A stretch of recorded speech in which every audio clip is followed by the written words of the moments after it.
Tapping in. Are we live?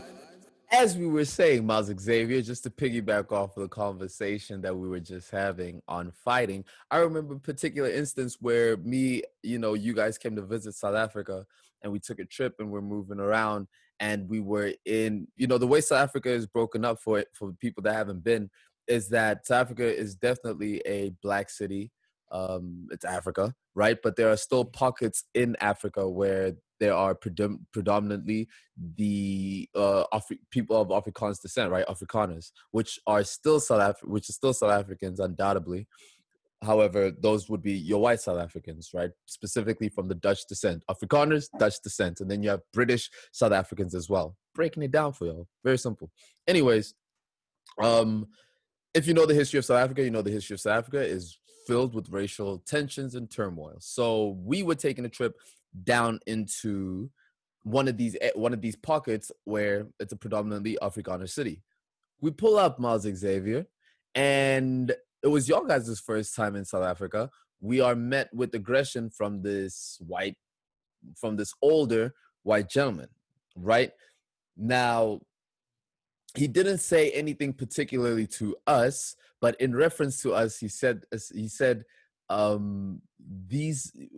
that's you people, something you people, right? You people. Yeah, and he said that something indicative.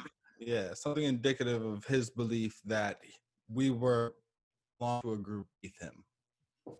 Yes, essentially, right? And so with that, I heard it. And I came and I approached you. It was me, we had a white friend with us from the US as well, first time visiting South Africa.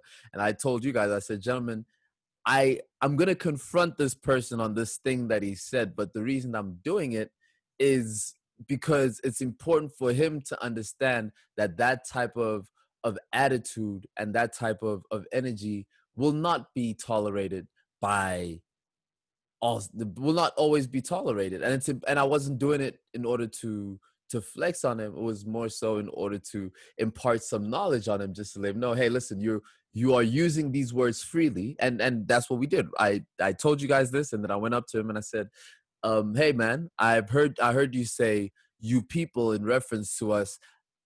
I think it's very important that you know that some people like myself are going to be offended by it, and it's important that you're cognizant of that so that we can use language that is not offending to everybody. You were there. I believe that's what I said verbatim.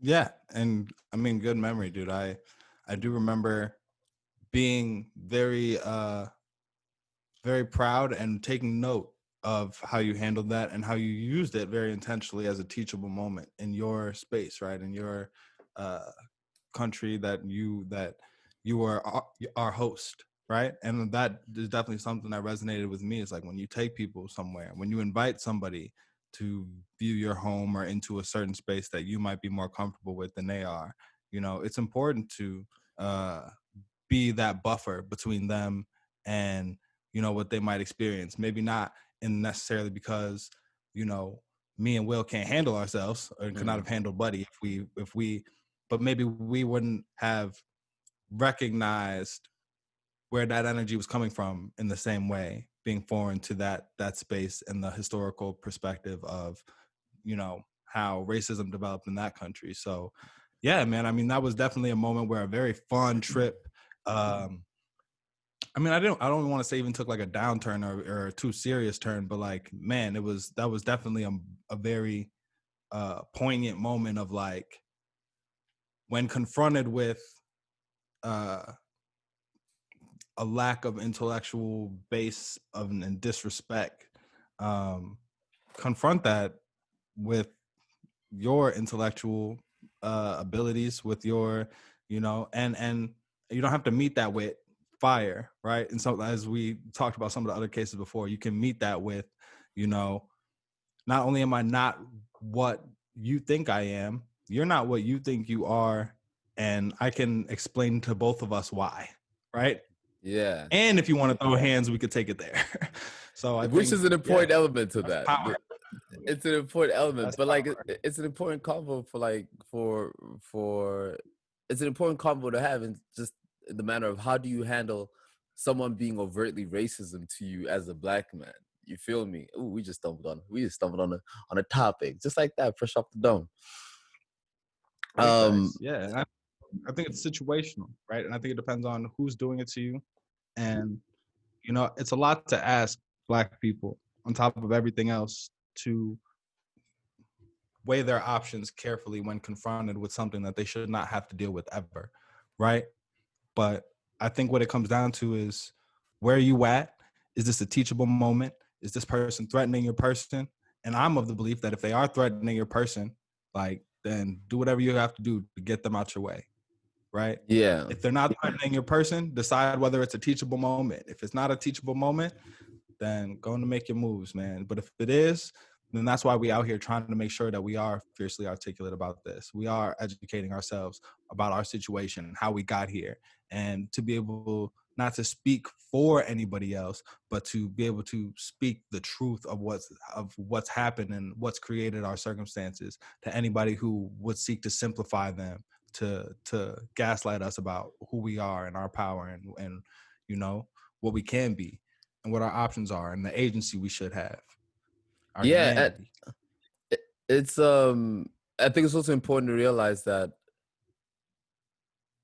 the objective is not to be right in the situation, because just like in our situation, we very articulately broke down exactly, how this could be offending with very intentional energy, and yet his response was still of aggression. He was being, he was swearing at us, he was becoming very loquacious and mumbling, and I think at some point sweating. We laughed it off because there's three of us and easily we could break this man down. And I believe he ended up going to say, the issue with you people in this country is that you're uneducated, and I am a lawyer, and so and so. And we left because we realized, oh, this person has no idea not only who they're talking to, but what they're talking about. And then we're able to push that from there. Now, if we wanted to meet that aggression with aggression, meet that fire with fire, we had that option. But in realizing that the effort to do that, and then the potential repercussions that come from there, and what you'd have to handle, it does not outweigh just being able to be like, all right, whatever, and keeping it moving without missing a beat. I imparted it, he doesn't want to take it, that's not on me, and I keep it moving. I think the rush to aggression, there's very little space in the world for a black man who's unable to manage his aggression, and the repercussions for us are futile at times. Not That's a futile, reality we deadly. have. Sorry, deadly.